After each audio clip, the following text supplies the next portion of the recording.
Hare Krishna devotees, welcome to our Srimad Bhagavatam Stuti series. Today's shloka is shloka number 40 of Varaha Stuti, 13th chapter, 3rd canto.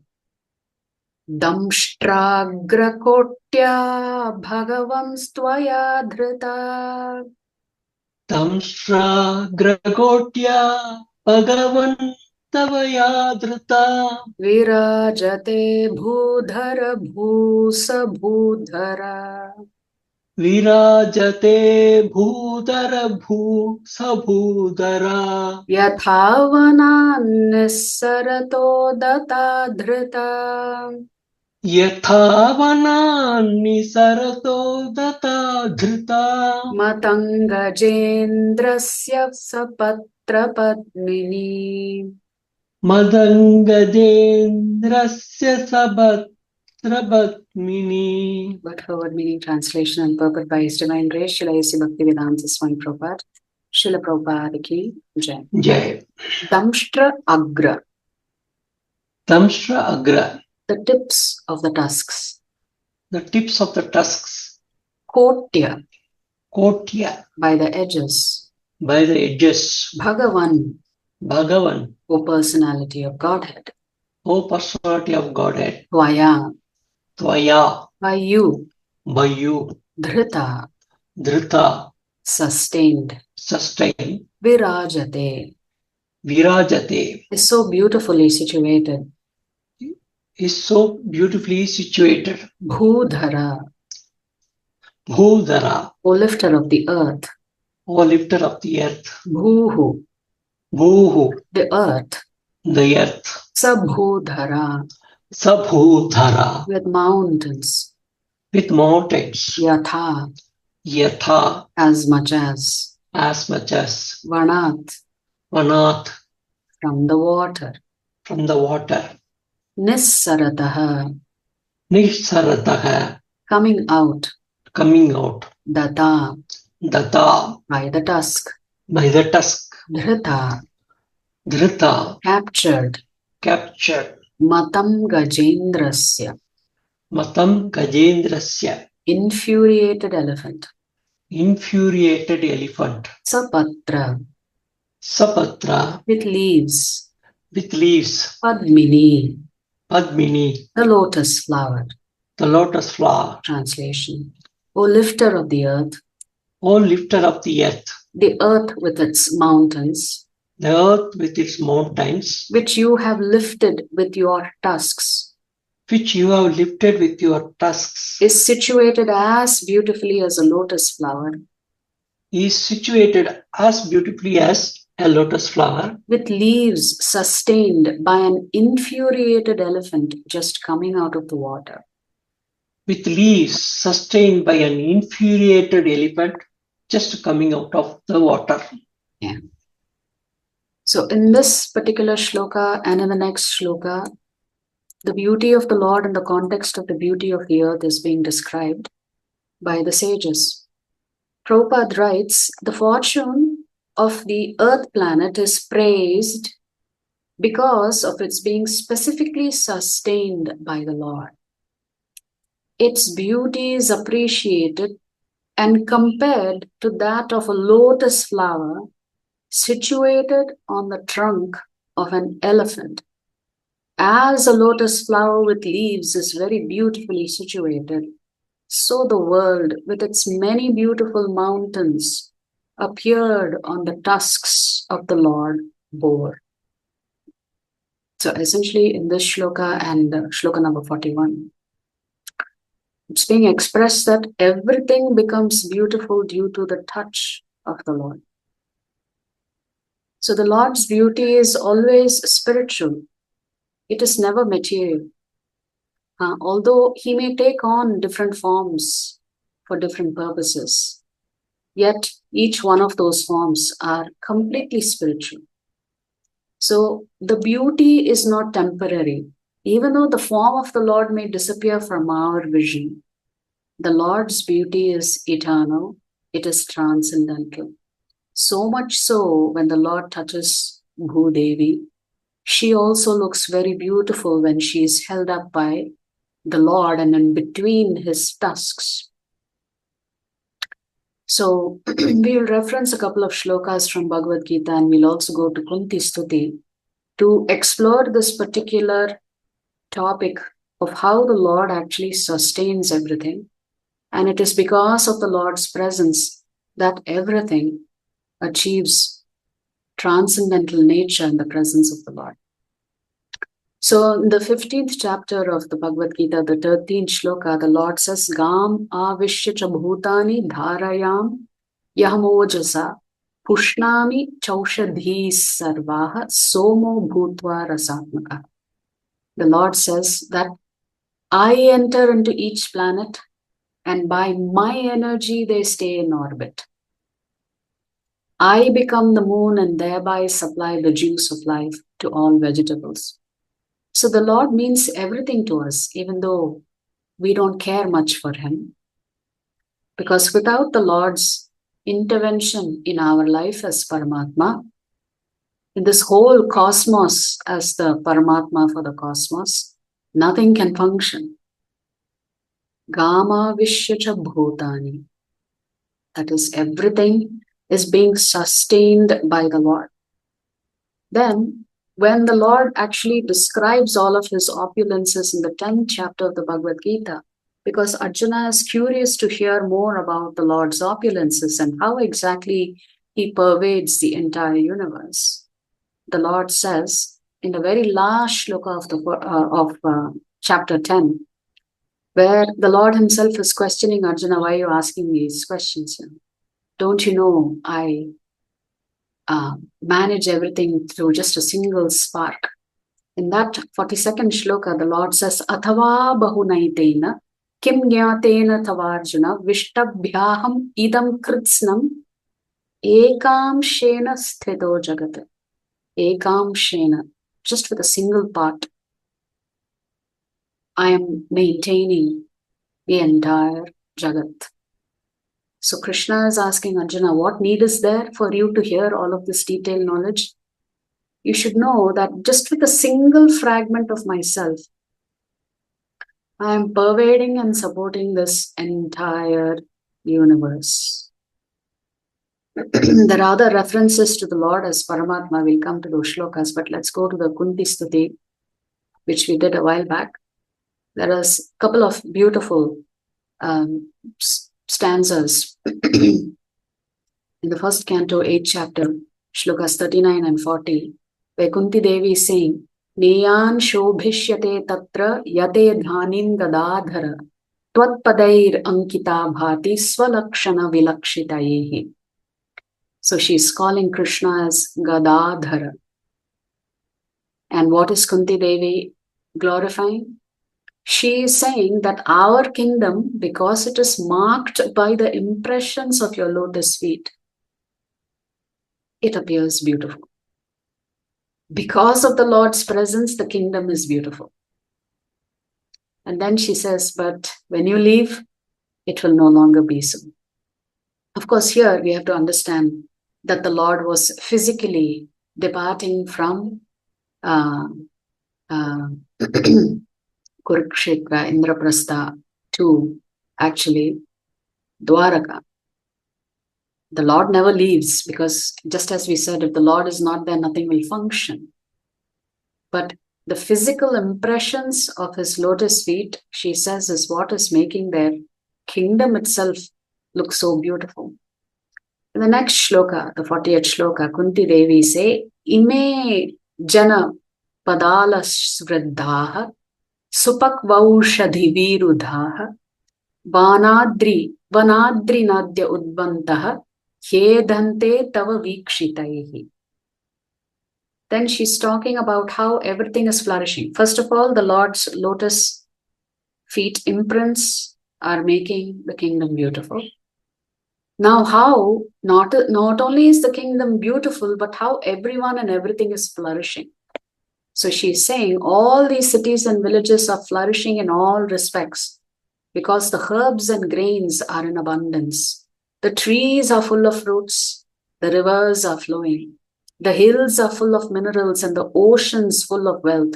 And this is all due to your glancing over them. So the Lord's lotus footprint Now the Lord's glance itself makes everything flourish, and there is an abundance of everything. I remember in Prabhupada's lectures and some of the purports, he has always said, this modern day Kali Yuga is so unfortunate. We are spending hours and hours and hours working so hard to make some money. But Prabhupada says, if we simply worship the Lord and become Krishna conscious, everything will automatically flourish. Nobody has to set up big factories, dig deep into the earth. Here, even in Bhagavatam Canto 10, you would have read that everything was in abundance.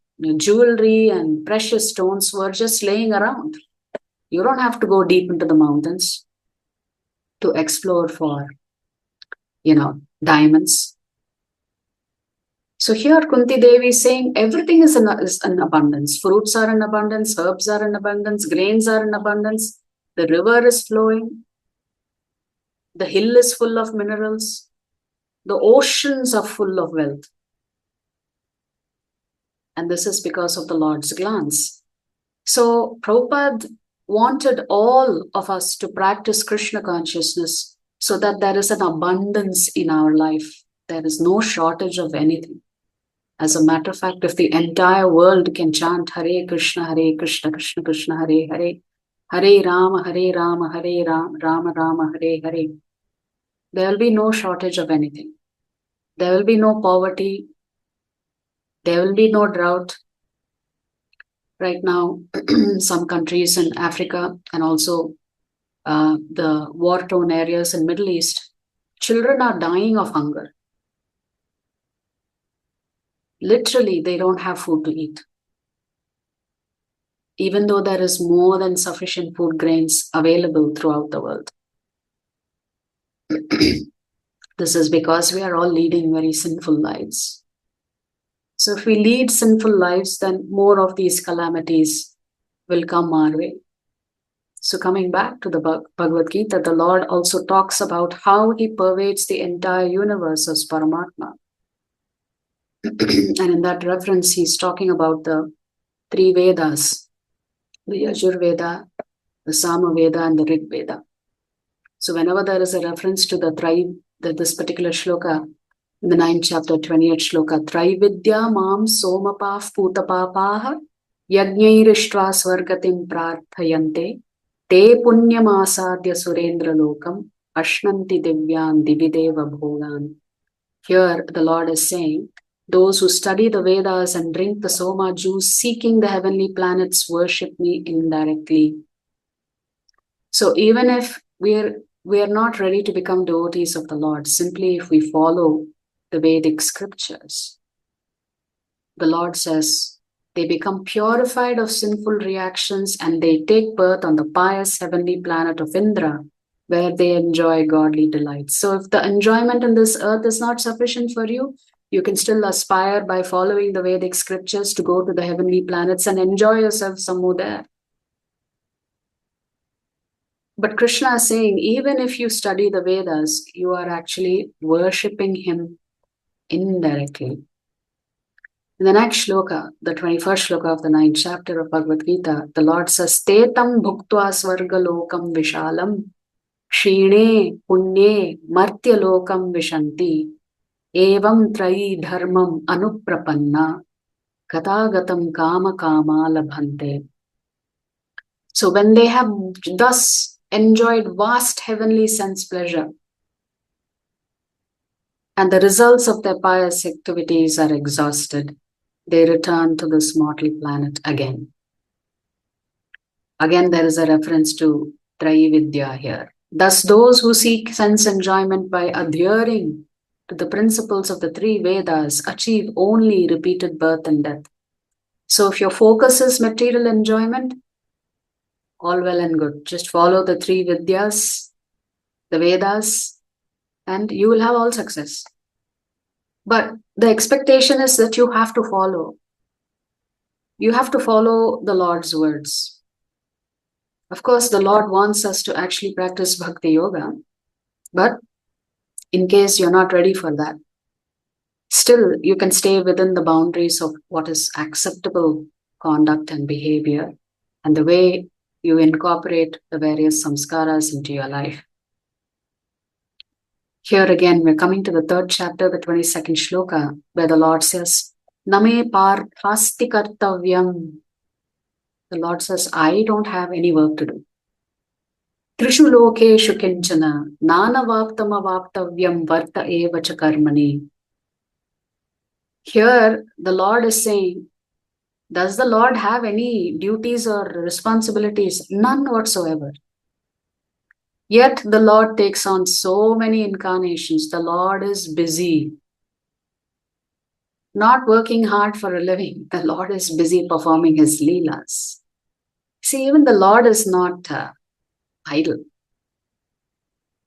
So in this shloka, the Lord is saying, there is no work prescribed for me within all the 3 planetary systems. Nor am I in want of anything. Nor have I a need to obtain anything. And yet I am engaged in prescribed duties. So if you want to begin your journey of being God conscious, then at least at a minimum, we can follow the Vedic scriptures. Of course, we can fast track our progress back to the spiritual world simply by following the Yoga Dharma of chanting and hearing about the Supreme Lord. So the Lord also is present in the 3 Vedas. And the Lord's activities are his leelas. Even as the Lord comes as Varahadev.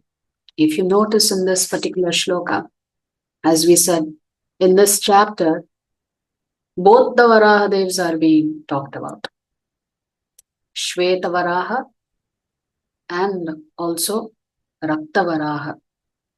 Why? How do we know this is a reference to Rakta Varaha, not Shveta Varaha? The sages are saying, infuriated elephant. That means the Lord was angry like an elephant, carrying Mother Earth between his tusks as he emerges out of the water. He is angry because of the demon Hiranyaksh. So there is a reference to both the Varahas in these Stutis. The Shveta Varaha and the Rakta Varaha. The Shveta Varaha is when the earth just was submerged or went out of its orbit. And since Manu, Swayambhuva Manu and Shatarupa had to procreate, one of the major planets in which procreation happens, it's Bhuloka. So they ask Brahma what to do. The earth has sunk, it's not in its orbit. Do something about it. And that's when Brahma begins to pray, and then Varahadev comes out of his nostril. But here, there is a clear reference to the Lord being angry. Like an infuriated elephant, Sapatra. But then, the Bhumi Devi was looking so beautiful as she was held between the tusks of the Lord.